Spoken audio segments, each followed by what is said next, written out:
Assalamualaikum, hai teman-teman. Kali ini kita akan membahas subtes penalaran umum part 6. Kita langsung ke soal yang pertama, soal nomor 57. Gagasan pada paragraf 1 akan menjadi lebih mudah dipahami apabila urutan kalimatnya adalah. Oke, jadi kita diminta untuk mengurutkan beberapa kalimat agar menjadi padu atau lebih mudah dipahami. Nah, untuk mengurutkan beberapa kalimat, caranya adalah kita lihat kalimat tersebut apakah saling memiliki keterkaitan atau tidak. Kalau memiliki keterkaitan berarti urutannya pasti berdekatan antara kalimat-kalimatnya. Contohnya gimana sih? Oke, kita langsung praktekkan.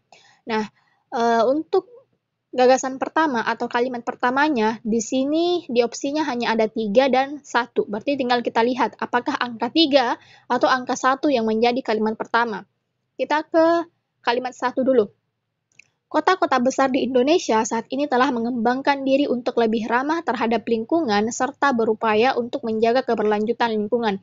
Kalau kita lihat, kalimat 1 ini bisa menjadi kalimat pertama. Kenapa? Karena kalimatnya umum, sebagai kalimat pembuka bahwa kota-kota besar di Indonesia saat ini telah mengembangkan diri untuk seterusnya. Tapi coba kita lihat kalimat 3. Aksi kolektif yang dibangun oleh masyarakat mulai menunjukkan perubahan sikap terhadap penyelesaian masalah lingkungan yang dimulai dari skala individu. Oke, perhatikan. Aksi kolektif yang dibangun oleh masyarakat. Artinya, kalimat ketiga ini tidak bisa menjadi kalimat pertama. Sekali lagi, jadi kalimat ketiga ini tidak bisa dijadikan kalimat pertama. Jadi yang bisa dijadikan kalimat pertama itu adalah kalimat 1. Berarti opsi A, B, E ya. Kita eliminasi. Jadi tersisa opsi B, dan D, kita hapus dulu ini. Oke, kita lanjut. Setelah kalimat 1, di sini antara opsi C dan D itu dua-duanya kalimat 3. Berarti setelah kalimat 1 pasti kalimat 3. Selanjutnya, urutan ketiga.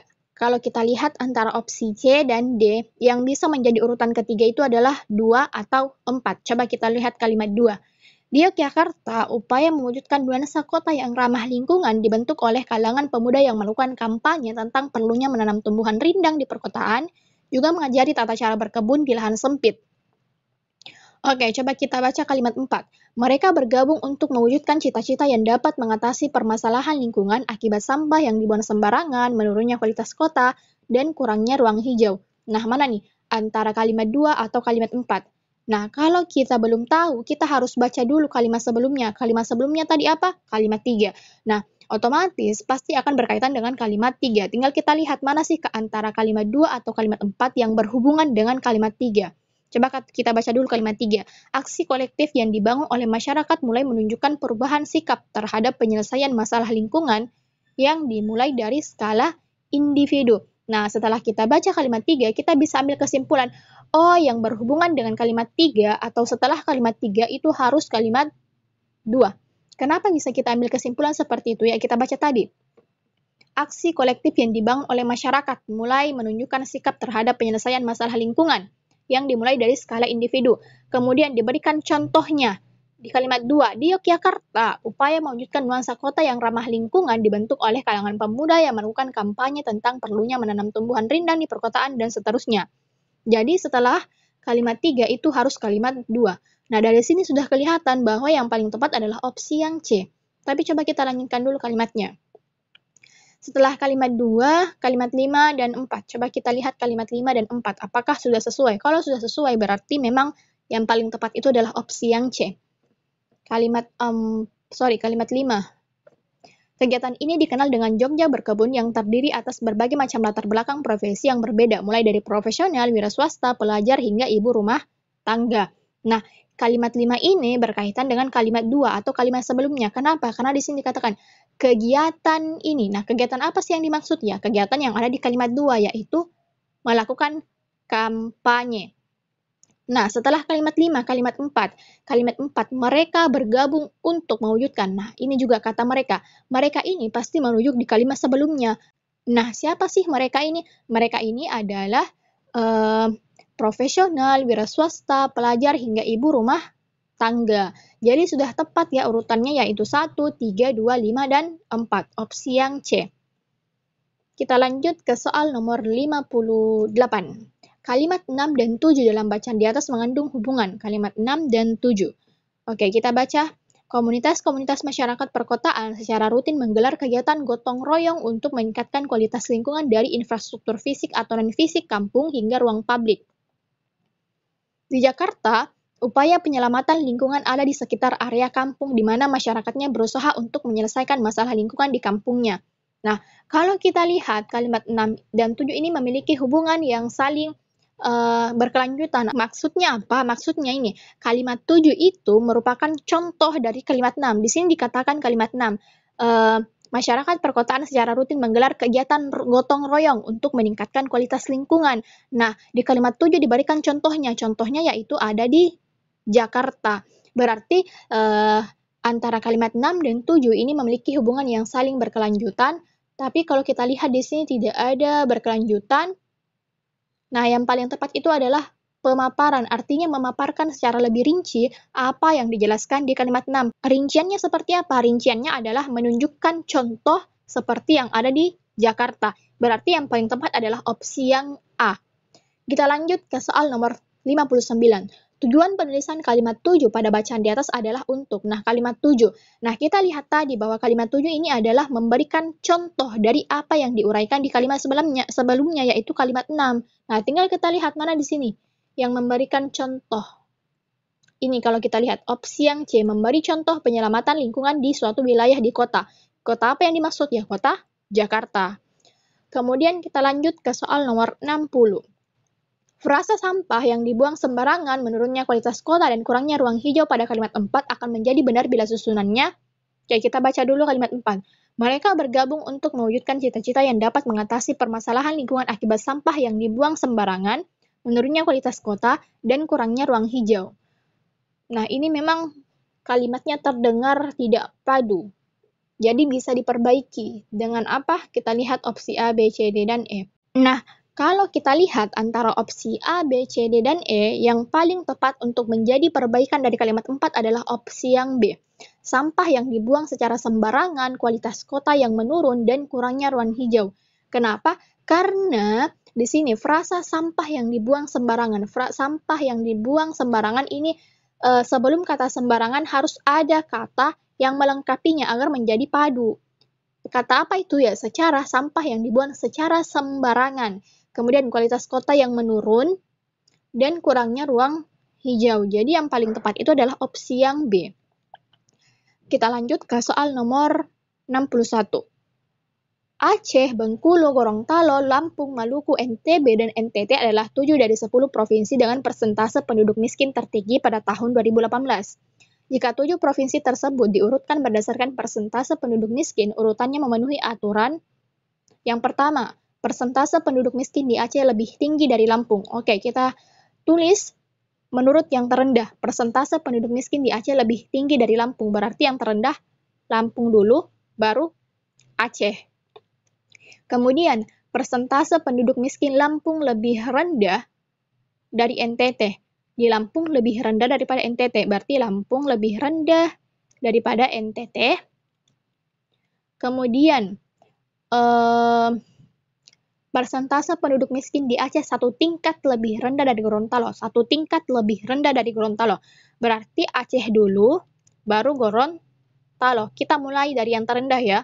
Kemudian selanjutnya, persentase penduduk miskin di NTT 1 tingkat lebih tinggi dari Maluku.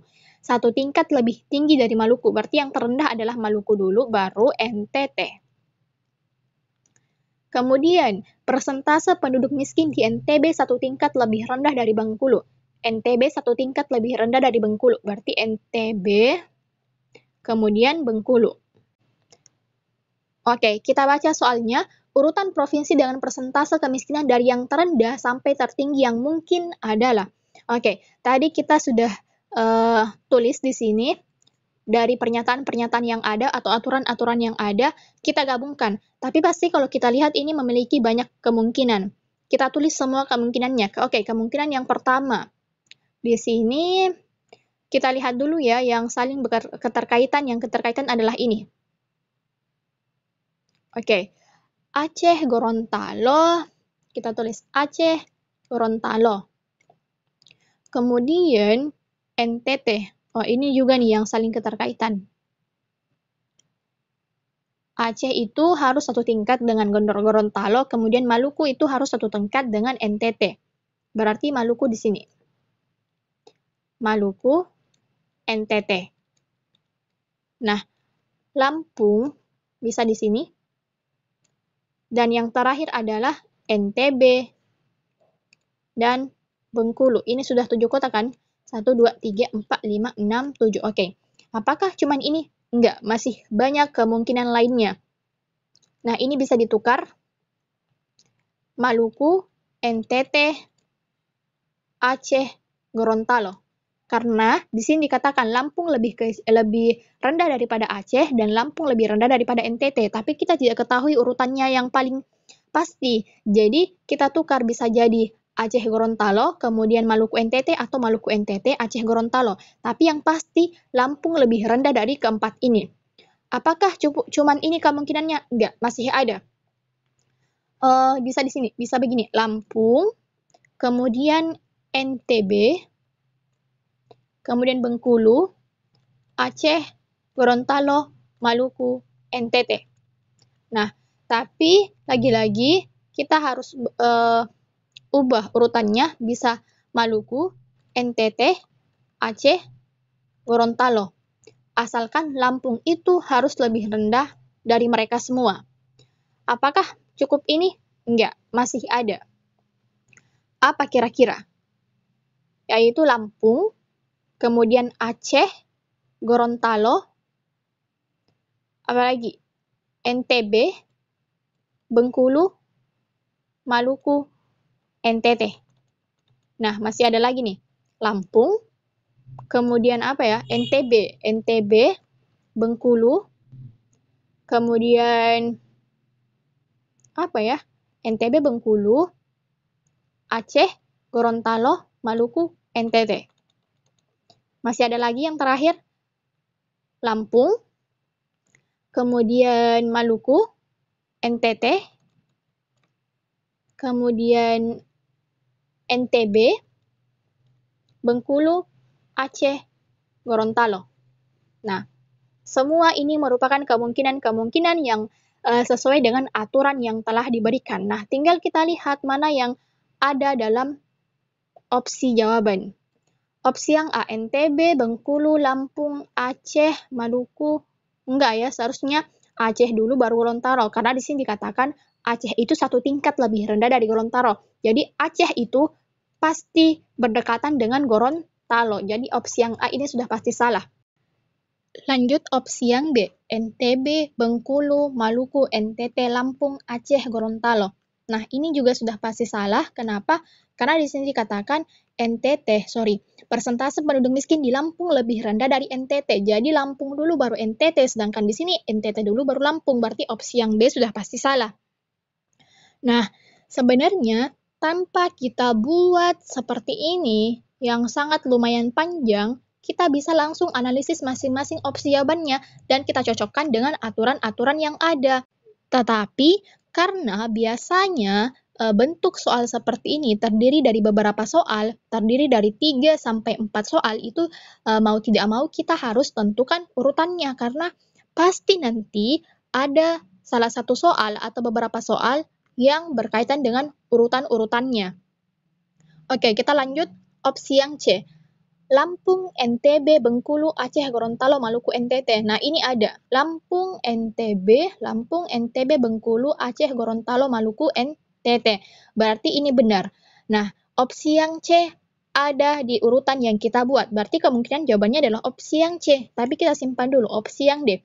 Aceh, Gorontalo, Maluku, NTT, Lampung, NTB, Bengkulu. Aceh, Gorontalo, Maluku, NTT, Lampung, NTB. Ini juga salah karena di sini dikatakan dari yang terendah sampai tertinggi. Sedangkan seharusnya Lampung ini lebih rendah dari Aceh, Gorontalo, Maluku, dan NTT. Jadi opsi yang D sudah pasti salah.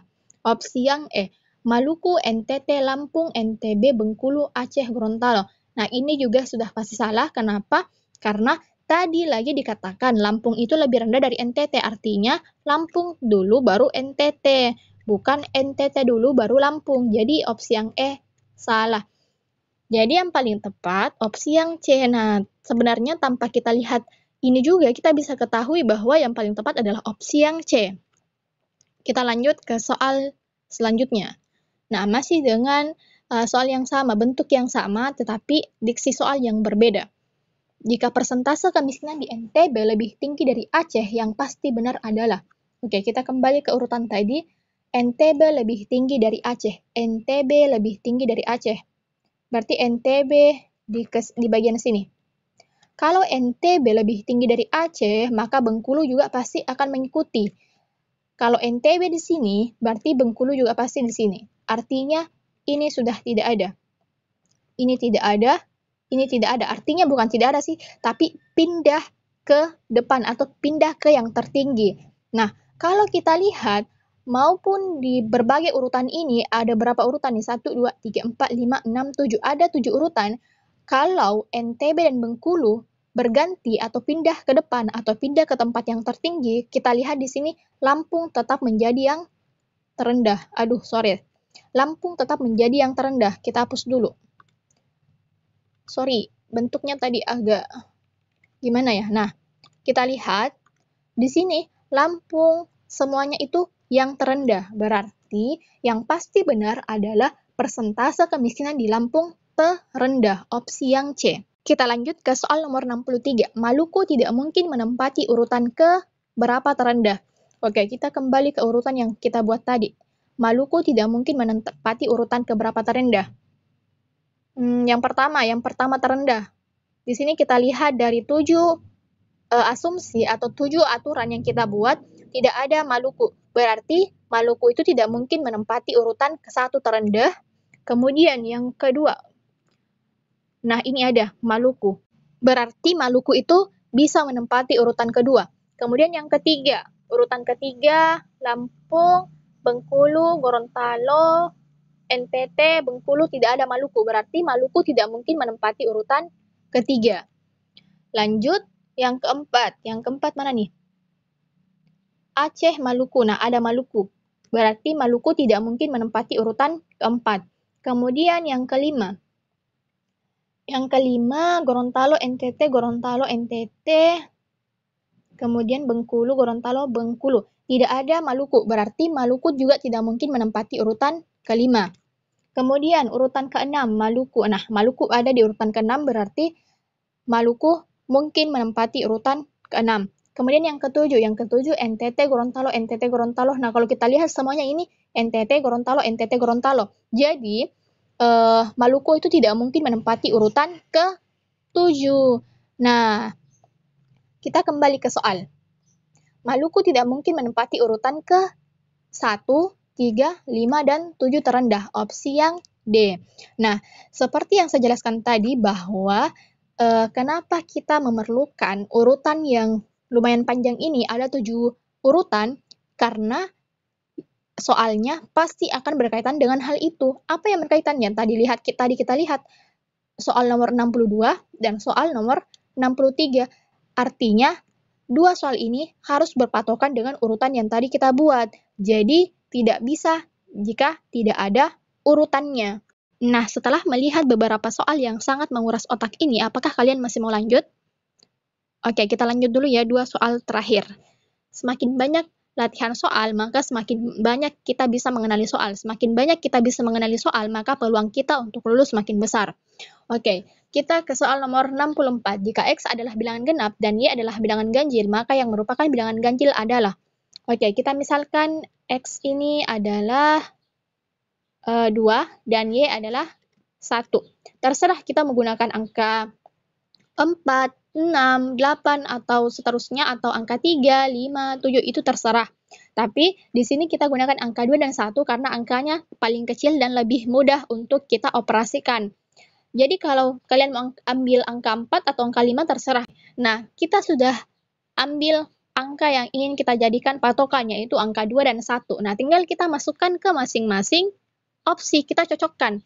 Kita ke opsi yang A terlebih dahulu. Opsi yang A, X plus Y, kemudian X min Y. Kita masukkan nilainya. X itu adalah 2, kemudian ditambah 1, kemudian 2 dikurang 1. 2 tambah 1 itu 2. 2 kurang 1 itu 1. Nah, 2 kali 1 itu sama dengan 2. Ini adalah bilangan genap, berarti opsi yang A salah, karena kita diminta untuk mencari bilangan ganjil. Opsi yang B. Opsi yang B 6 kuadrat, kemudian 3x min y. Berarti 6 kuadrat, 3 kali 2 dikurang 1.